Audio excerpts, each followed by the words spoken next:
उसी को पढ़ाने वाला हूँ मैं। पूरा सम जो है, तो सबसे पहला मैंने चैप्टर लिया है जो बहुत ही इम्पोर्टेंट चैप्टर होता है, जीव विज्ञान है।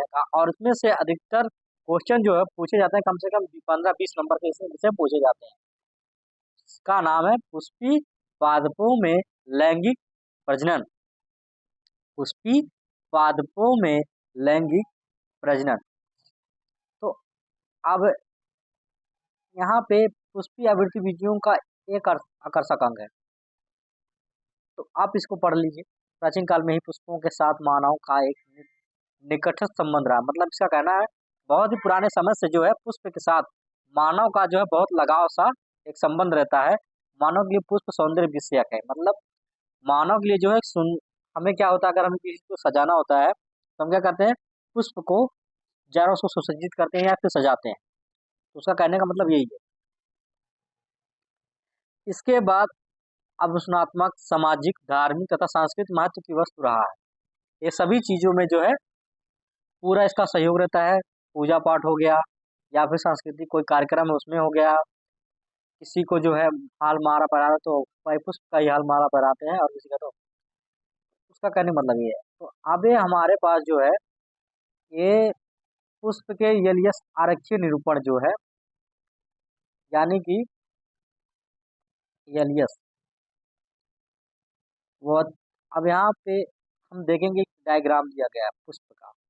तो पुष्प का डायग्राम हम पूरी तरीके से देखते हैं इसमें। ये जो आपको दिखा रहा है इसमें मेन मेन जो आता है यहाँ पे ऊपर, और ऊपर ये जो दिख रहा है आपको, इसको क्या कहते हैं हम, वर्तिकाग्र। क्या कहते हैं, वर्तिकाग्र। जो आपको फूल आते हैं तो कोढ़ी नहीं दिखता ऊपर, उसमें दिखता है फूल आ जाता है तो बीच में मान लीजिए अड़हुल का फूल लीजिए, बीच में जो दिखता नहीं है पीला पीला सा, उसी को क्या कहते हैं, वर्तिकाग्र कहते हैं।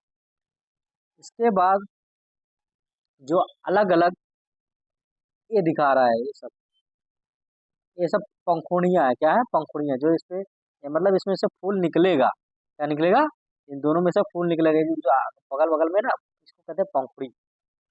फूल छोटा छोटा रहता है ना, वो क्या बोलते हैं आप, पंखुड़ी। जो आप अड़हुल का फूल लीजिए, उसमें आपको छोटा छोटा सा दिखता है ना, लंबे लंबे, उसमें तो वही उसी को हम क्या कहते हैं, पंखुड़ी कहते हैं। इसके बाद जो उसके ऊपर का पूरा आवरण रहता है, लाल लाल सफेद फूल, अड़हुल का फूल, लाल अड़हुल का फूल जो रहता है, जो परत एक पत्ती की तरह रहती है, उसको क्या कहते हैं, पराग कोष कहते हैं। क्या कहते हैं, पराग कोष। और जो तंतु किसको कहते हैं, ये जो तंतु ऊपर गया है, इसको क्या कहते हैं, तंतु कहते हैं। अब और जिसमें से इसको हम बोलते हैं अंडाशय। ये अंडाशय होता है। अंडाशय के अंदर जो है कुओसन है, और इसी से जो है फूल खिलता है, और इसको बोलते हैं बाह्यदल। क्या होता है, बाह्यदल, जो बाहर पत्ती लटका हुआ है। और वर्तिका किसको कहते हैं, जो मेन होता है, जहाँ अंडाशय से निकला हुआ एक पतला सा, उसी को क्या कहते हैं, वर्तिका। और उसके ऊपर जो कण रहते हैं, कण को उसको क्या कहते हैं, वर्तिकाग्र कहते हैं। कि उसकी उसी कण को जो है जहाँ पे एक्सित हो, मतलब एकजुट होता है, उसी को क्या कहते हैं, मतलब एकाग्र, मतलब वहां पे उस वर्तिकाग्र, वर्तिका का जो कण होते हैं वो ऊपर ऊपरी वाले परत में होते हैं, इसीलिए उसको हम क्या कहते हैं, वर्तिकाग्र कहते हैं। निषेचन पूर्व संरचना है। निषेचन मतलब क्या होता है, आप जानते हैं, पादप अवस्था में रूप से वस्तु स्थापित। तो अब हमें इसको हटा देते हैं। तो अब हमारे लिए इम्पोर्टेंट क्या है, पुंकेसर, लघु बीजाणु धानी तथा परागकण। ये हमारे लिए बहुत इंपॉर्टेंट है, पूछ लेगा पुंकेसर किसे कहते हैं, लघु बीजाणु धानी किसे क्या कहते हैं, या परागकण क्या होता है। तो पढ़ते हैं। हमारे पास डायग्राम दिया गया है। डायग्राम के माध्यम से हम देखेंगे कि इसमें जो है आपका परागकण और परागकोश और तथा तंतु डंठल, ये सब दिया गया लिख के। लेकिन इसमें लघु भुजंग के देखेंगे हम, पुंकेसर दो भागों में विभक्त रहता है। इसमें लंबा एक पतला डंठल तंतु होता है। मतलब ये जो है ये पतला जो ये पतला तंतु डंठल है, यही है ना। इसके बाद क्या इसमें बोला, इसमें लंबा एक पतला डंठल होता है, जिसको हम पुंकेसर दो भागों में विभक्त रहता है। कितने भागों में, दो भागों में विभक्त रहता है। सबसे पहला इसमें जो लंबा एकदम पतला सा रहता है उसको हम क्या कहते हैं, डंठल। पतला सी कोई चीज है उसको डंठल तंतु कहते हैं। इसके बाद उसमें होता है शिरा समानता द्विपालिक संरचना। द्विपालिक संरचना मतलब दो भागों में उसका दो पालिकाओं में उसका संरचना किया गया हो तो क्या कहते हैं, पराग कोष कहते हैं। पराग कोष, ये आपको दिख रहा होगा, ये आपको पराग कोष यहाँ पे दो भागों में दिया है, एक दिया इसमें एक दिया इसमें। पराग कोष एक दिया इसमें एक दिया इसमें, ठीक है, पराग कोष इसी कहते हैं। अब इतना आपको पता हो गया बस। इसके बाद आपको कैसा किसे कहते हैं आपको ज्ञात हो गया। पराग कोष किसे कहते हैं वो भी पता हो गया। एक प्राकृतिक आवृत्ति बीजी पराग कोष द्विपालित होते हैं। अगर पूछेगा एक प्रारूपिक आवृत्ति बीजी जो है क्या होते हैं, द्विफलित होते हैं, ठीक है। अब कुछ लघु बीजाणु धनी, अब हम यहाँ पे देखेंगे लघु बीजाणु धनी समाहित होती है जो प्रत्येक पाली में दो होते हैं, या फिर लघु बीजाणु आगे विकसित होकर, इसको हम थोड़ा यार तेज कर लेते हैं।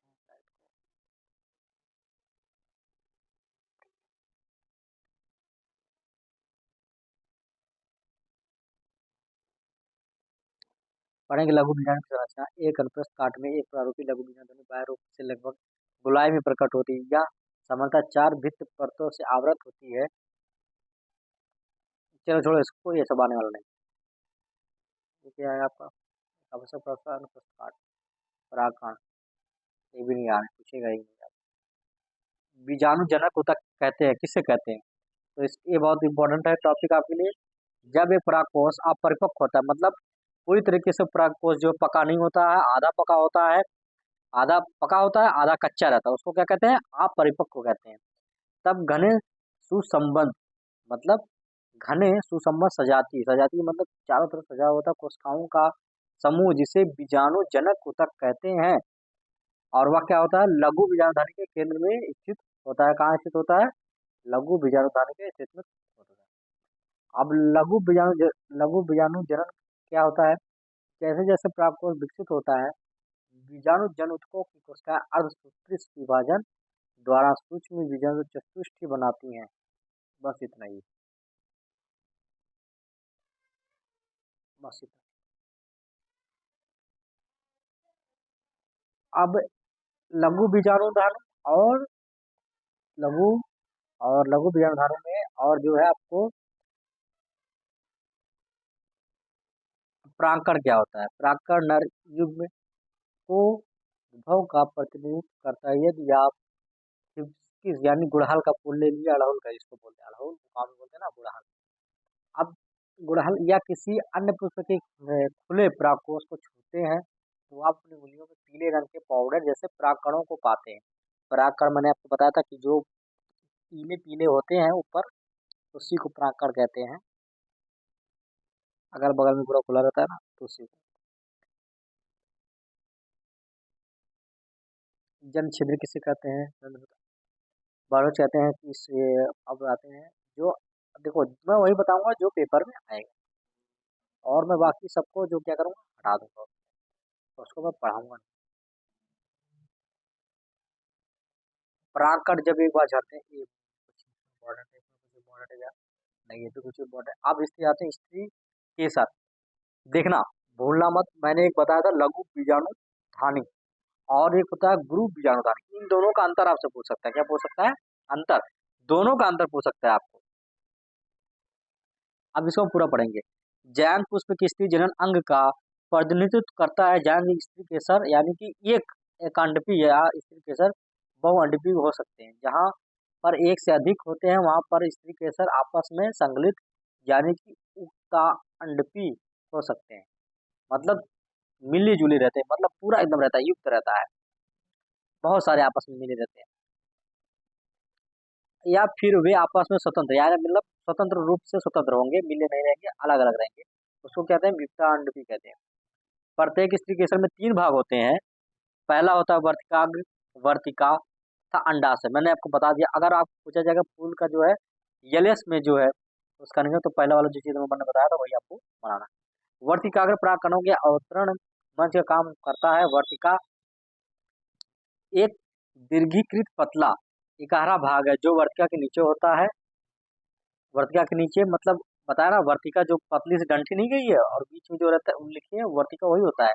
मतलब जो अंडाशय, अंडाशय के ऊपर बना हुआ एक पतली सी लंबी सी डंठी गई है, वर्तिका है। और उसके ऊपर जो वर्तिकाग्र होता है, जिसपे पीले पीले पूरे रंग भरे हुए रहते हैं, उसके ऊपर अपराग वर्तिकाग्र तथा अंडाशय, ये तीनों एक ही। वर्तिकाग्र, वर्तिका तथा अंडाशय तीनों एक में होते हैं। अब मैं बता देता हूँ।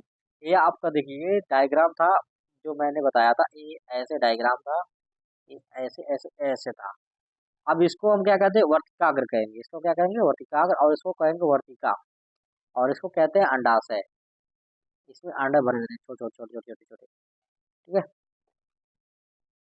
अब वर्तिकाग्र, अब प्रांगणों के अवतरण मंच का काम करता है। वर्तिका एक दीर्घीकृत पतला इकहरा भाग है जो वर्तिका के नीचे होता है। स्त्री केसर के आधार पर उभरा फूला हुआ भाग भाग अंडाशय होता है। अंडाशय के अंदर एक गर्भाशयी गुहा यानी कोष्ठक होती है। गर्भाशयी गुहा के अंदर की ओर अपरा नाड़ स्थित होती है। अतः अब इसके आगे नहीं पढ़ेंगे, ये अपरा यानी 11 वाले में कहते हैं। अब बीजाणुधानी, गुरु भेजने यानी बीजांड। आइए इस प्राकृतिक अर्थ को बुझाने जैसे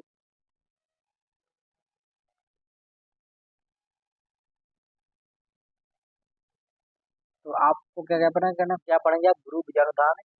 मैंने इंपॉर्टेंट बता दिया आपको, ये आपने पढ़ लिया। इसके और उसके दोनों बीच के अंतर। अब गुरु बीजाणु जनन क्या पढ़ेंगे, गुरु बीजाणु मार्ग कोशिकाओं से गुरु बीजाणु की रचना के प्रक्रम में गुरु बीजाणु जनन कहते हैं। बीजांड प्राय एक अकेले गुरु बीजाणु मात्र कोशिका से बीजांड के बीजांडधारी, मतलब एक मात्र कोशिका उसमें क्या होती है, अकेले होती है गुरु बीजाणु धन। और एक ही का निर्मित का तो, और एक ही जो है उसमें सक्रिय होता है, बाकी एक ही बनता है, एक ही सक्रिय रहता है। और क्या इसमें जो पूछा जा सकता है प्रश्न में, ना ना ना, नो नो, और ये उसके बाद पुष्प से रिलेटेड ही था। और क्या भूल के अंदर, नो नो, ये भी नहीं पूछेगा। और क्या प्राकण। अब आते हैं प्राकण। आप फूल देख सकते हैं प्राकण, आप इसे बताएं प्राकण कितने प्रकार के होते हैं। प्राक के स्रोत को ध्यान में रखते हुए प्राकरण 3 प्रकारों में बांटा गया। कितने भाग है, 3 प्रकार के प्राकरण होते हैं। पहला है स्वयुग्म, एक उसी पुष्प में प्राकोष वर्षाक तथा प्रकरणों का स्थानांतरण है। इस प्रकार पुष्प के अंदर होता है एक सामान्य पुष्प में, जहाँ प्राकोष एवं वर्षाक खुलता एवं आंवृत होता है, खुलता है यानी कि बंद हो जाता है। और वहाँ पूर्ण स्वयुग्म अपेक्षाकृत दुर्लभ होता है। इस प्रकार के पुष्पों में स्वयुग्म के लिए प्राग एवं प्रवर्षा की के लिए सजातीय प्राकरण और परनिषेचन, ये 2 प्रकार के जो है। केवल आपसे पूछेगा कितने प्रकार के तथा उनके नाम लिखिए, 1 नंबर के लिए पूछेगा। ये नहीं पूछेगा उनको जो है उसके सही लिखिए, नहीं। केवल पूछे कितने प्रकार के होते, तो 3 प्रकार के होते हैं। एक होता है स्वयुग्म, और एक होता है सजातीय प्राकरण, और एक होता है परनिषेचन। 2 ही होता है। हाँ, ये परनिषेचन वाला आपसे पूछ सकता है कि परनिषेचन होता क्या है। तो इन पादों में परागकोश से भिन्न पादपों के वर्तिकाग्र तथा परागकणों का स्थानांतरण होता है, जिसमें परागकण के समान अनुसार भिन्न प्रकार के परागकणों का आगमन होता है। अब इसके बाद आगे इतना खत्म हो गया आपका चैप्टर। अब आते हैं क्या क्या पूछेगा, हाइड्रा जो ताजे पड़े फिर आ नहीं ना ना ना ना ना ना।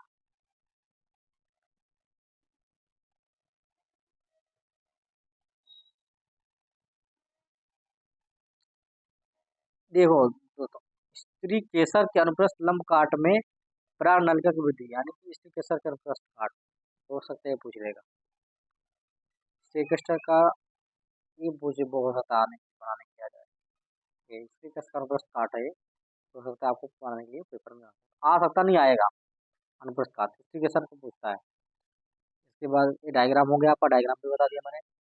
दोहरा निषेचन किसे कहते हैं, ये भी पूछने की पूरे चांसेज है। द्विनिषेचन किसे कहते हैं। अब दोहरा निषेचन क्या होता है, एक सहायक कोशिका में प्रवेश करने के पश्चात पराग नलिका द्वारा सहायक कोशिका के जीव द्रव में दो नर युग्मक अवमुक्त किए जाते हैं, जिनमें से एक नर युग्मक अंड कोशिका की ओर गति करता है और दूसरा क्या करता है, केंद्र के साथ संगलित होता है, जिससे युग्मक संलयन पूर्ण होता है, जिसके परिणाम द्विगुणित कोशिका युग्मज मतलब ज़िगोइड की रचना होती है। तो दोहरा निषेचन में क्या है, क्या कहेंगे आप, इतना ही आपको लिखना है। दोहरा निषेचन आपको पूरा पढ़ना है। दूसरा नर युग्मक केंद्रिका कोश में स्थित दो ध्रुवी की केंद्र की ओर गति करता है, उनमें संगलित होकर त्रिगुणित प्राइमरी इंडोस्पर्म न्यूक्लियस प्राथमिक भ्रूणपोष केंद्रक बनाता है। जैसा कि इसके अंतर्गत 3 अगुणितिक न्यूक्लिक केंद्रिक सम्मिलित होते हैं, अतः इसे त्रिसंलयन कहते हैं, क्योंकि एक भ्रूणपोटी भ्रूणकोश में 2 प्रकार के संलयन युग्मक तथा बाकी भ्रूण पढ़ लीजिए। एक निश्चित भ्रूणकोश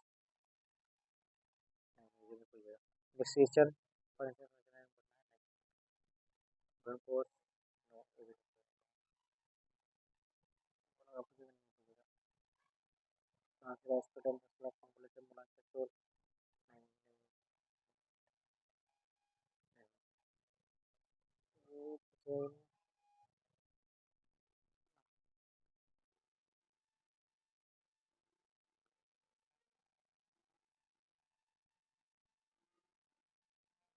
हाँ, ये पूछ सकता है, ये पूछेगा आपसे, पूरे चांसेस है।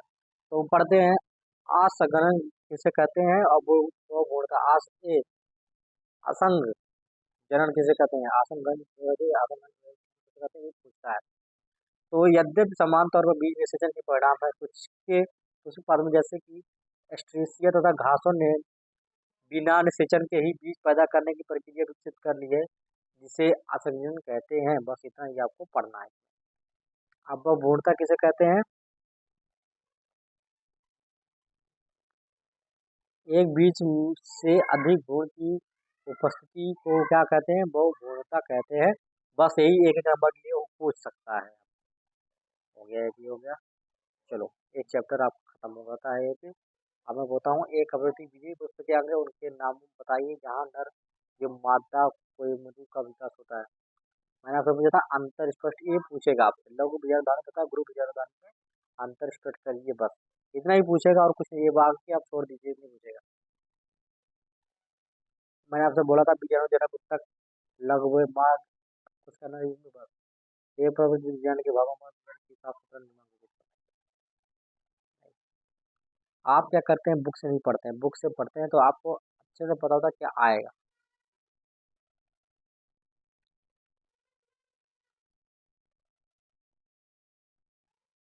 संलयन आपने पढ़ा है, उसमें से दोहरे निषेचन में पूछा वो है तेलीय सबसे प्रिय संलयन।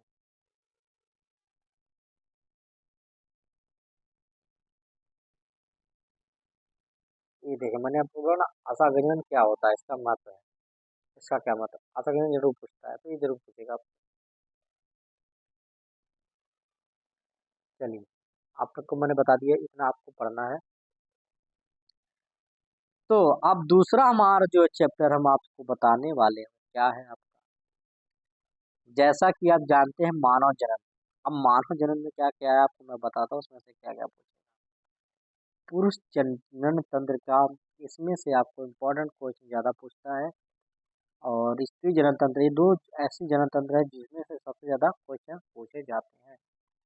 मानव लैंगिक रूप में जन्म करने वाला और सब जीव सजीव प्रजाति या जरायुजु प्राणी है। हम इसको छोड़े, पुरुष जनन तंत्र वृषणक सहायक, इसके अंदर भी एक जोड़ा है, नलिकाओं के साथ साथ या जोड़ी ग्रंथियां हैं। आपको इसको जनतंत्र को बढ़ाने के लिए बोल देगा, जो पुरुष जनतंत्र ये होता है,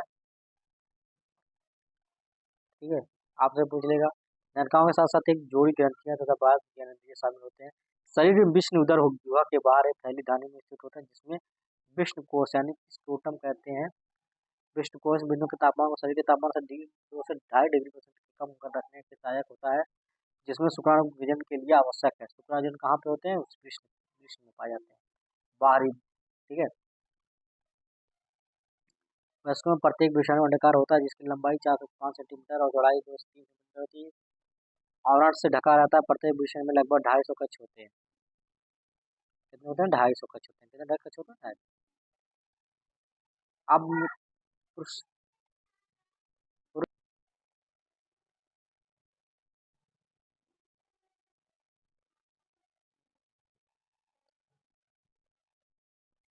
डायग्राम क्या देखेंगे हम? आपका डायग्राम आपका ये रहेगा।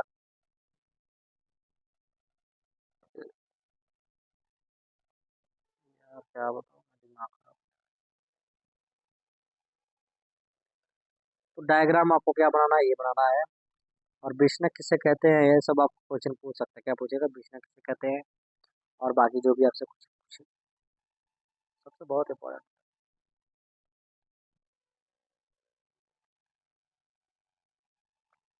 वाली को स्टेप विष्णु लिखा है, तो भाई का है।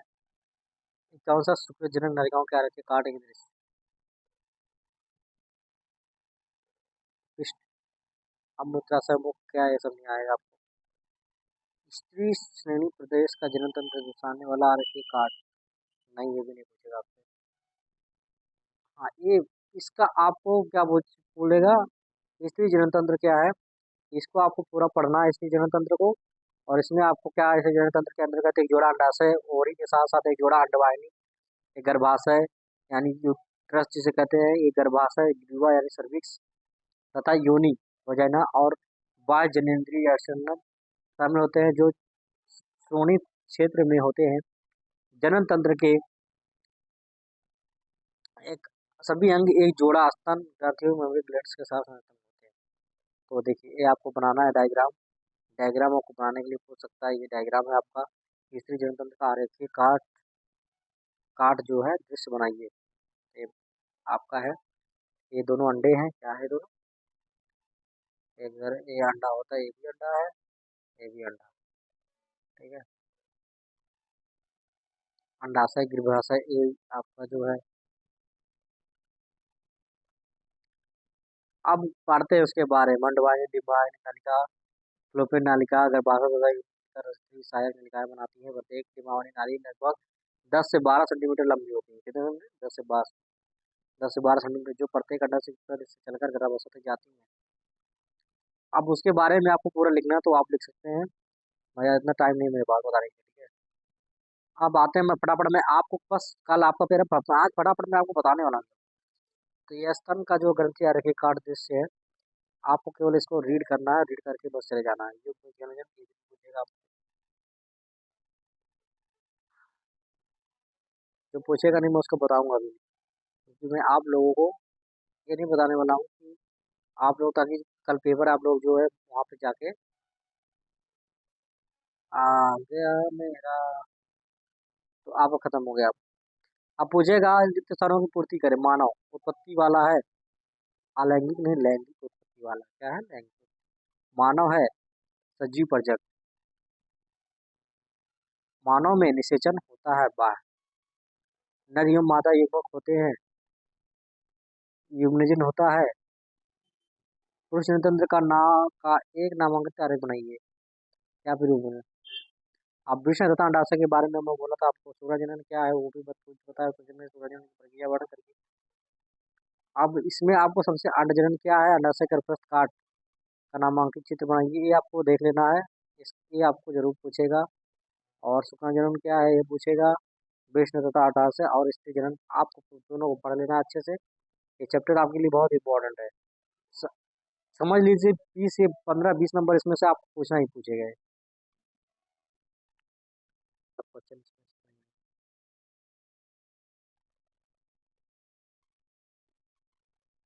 तो क्वेश्चन आते हैं जो है तीसरे माह में जनन स्वास्थ्य का है। ये देखिए, आपको बताएंगे इसमें कौन सा आएगा। आपको पूछेगा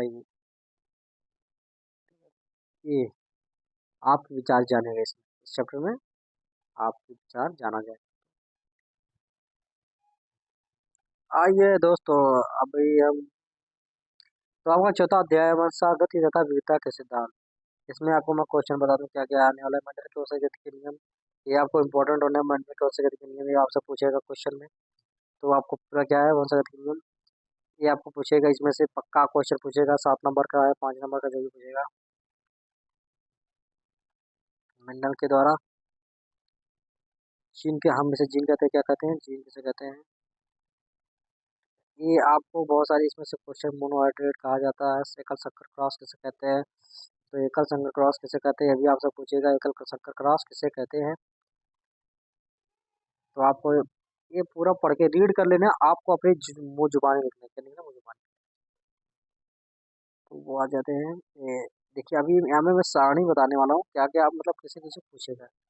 ये देखिए, अगर आपको डायग्राम दे दिया ऐसा, तो आपको जीनोटाइप का अनुपात पूछेगा कैसे लिखना है, तो आप कैसे लिखेंगे ऐसे।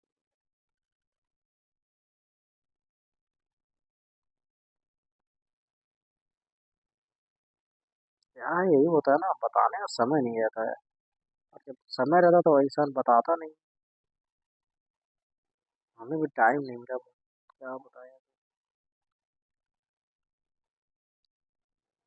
सब प्रभाविता को डोमिनेंस नहीं है, ऐसा नहीं कुछ। अब दो जीनों की, एक जीनों की हो गया, दो जीनों की हो संगति, इसको आपको रीड करना है। गोला पीला हरा, अब ये देखिए, ये आपको बनाने के लिए पूछेगा।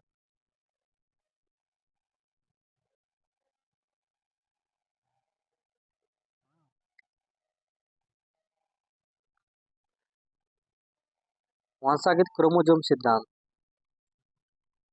इसको आपको पढ़ना है, इसमें इम्पोर्टेंट है क्रोमोजोम्स।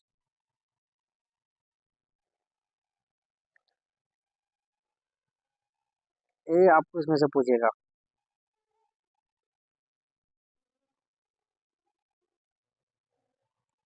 बहुजीवी वंशागति किसे कहते हैं, या बहुप्रवत, अभी आता है डायरेक्ट क्वेश्चन पे। मैं आपको बताता हूँ, इसी से पूछता है, आप लोग बाहर पढ़ते हो ना, इसलिए आप लोग क्या होता है, मेंडेली विकार क्या है, ये सब क्या है, मैं आपको क्वेश्चन बता दूंगा, वो जो आएगा आपको वही पढ़ के जाना है, बहुत वही आएगा।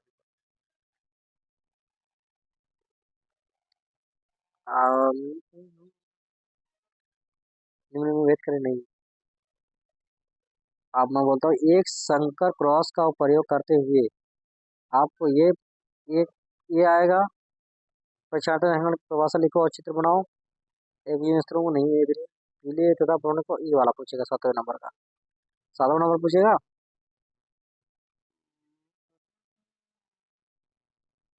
और क्या पूछेगा, मानव लिंग निर्धारण कैसे होता है, एक क्वेश्चन आपसे पूछेगा।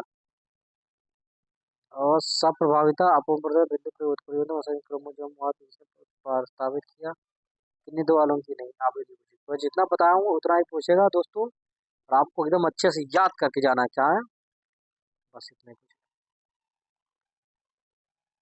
विकास में से, तो विकास में से कौन सा आपको कुछ आने वाला है, मैं बताता हूँ उसमें से।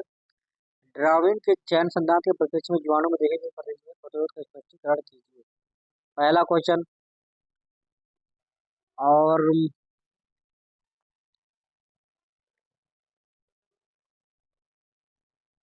विविध जंतुओं और पौधों के चित्र बनाएं। दूसरा, क्या मानव विकास के अनुकूली विकिरण कह सकते हैं, अनुकूली विकिरण को एक उदाहरण का वर्णन करें। विभिन्न साधनों जैसे विद्यालय का तो ये दो जो मैं आपको बताया, बस इसमें से। और मैंने आपको बताया, अब क्वेश्चन आपको इसमें पूछने वाला क्या, जिन चिकित्सा क्या है, और क्या है, बस इसमें से एक ही क्वेश्चन आपको पूछेगा। अब आते हैं, आपको बताते हैं उन गुणों को बताइए जो व्यक्तियों में समष्टियों में होती हैं। इसमें आपको मैं बताने वाला हूँ कौन कौन सा आने वाला है क्वेश्चन।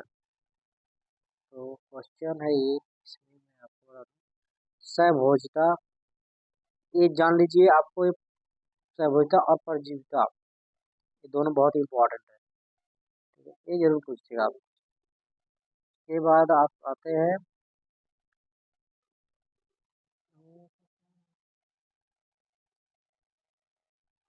ये वाला, आकृत पौधा आम के पेड़ के शाखा, कीट पीड़कों के संयंत्र का क्या है ये, समष्टि परिभाषा दीजिए। ये तीन आपको पढ़ना है एकदम पूरी तरीके से, आपको इसी तरह पूछा जाएगा। और ये वाला, इसमें से ज्यादा क्वेश्चन आते हैं। आओ दोस्तों, अब मैं आपको इसमें बताता हूँ, पहला, आप गठन की परिभाषा दें तथा अपनी प्रक्रिया उसके उत्पादों की व्याख्या करें। ये आपसे पक्का क्वेश्चन पूछेगा, ठीक है। अब आते हैं इस पे। देखिए मैंने जो क्वेश्चन बताया पक्का आने वाला, जैविकता के 3 घटक कंपाउंड में नाम बताइए। ये ये सब 5 5 सेशन में जाति क्षेत्र समय समाधान का क्या महत्व है। उष्णकटिबंधीय क्षेत्र में सबसे अधिक जाति संबंधित क्यों मिलती है, इसकी 3 परिकल्पनाएं दीजिए। ये वाला। और किसी भौगोलिक क्षेत्र में जाति क्षति के मुख्य कारण। पहला, प्रजनन के कार्यों के लिए जैव विविधता कैसे उपयोगी, पवित्र ओवन क्या हुआ है। देखिए मैं बता दूंगा कौन कौन सा आने वाला है इसमें। आप थोड़ा ऊपर करिए, आप बता। पहला पढ़िएगा आप, दूसरा पढ़िएगा आप, तीसरा पढ़िएगा आप। सॉरी गलती, गलती माफ करिएगा, मैं तो सब्जी चीज बनाने लगे। किसी भौगोलिक क्षेत्र में जाति के मुख्य कारण। पहला, जाति क्षेत्र संबंध में समानांतर रिग्रेशन के दौरान क्या महत्व है। दूसरा, और ये वाला पादपों की जाति, क्या आप ऐसी नहीं सोचते हैं जहाँ पर जानवरों की जाति का उपयोग करना चाहते हैं, क्या आप उस समझे नहीं। जैव विविधता, ये 4 आपको जो है पढ़ के जाना है पेपर में, इसमें से चारों में से एक जरूर आने वाला है। चलिए इसी के साथ आपका जो है सब खत्म।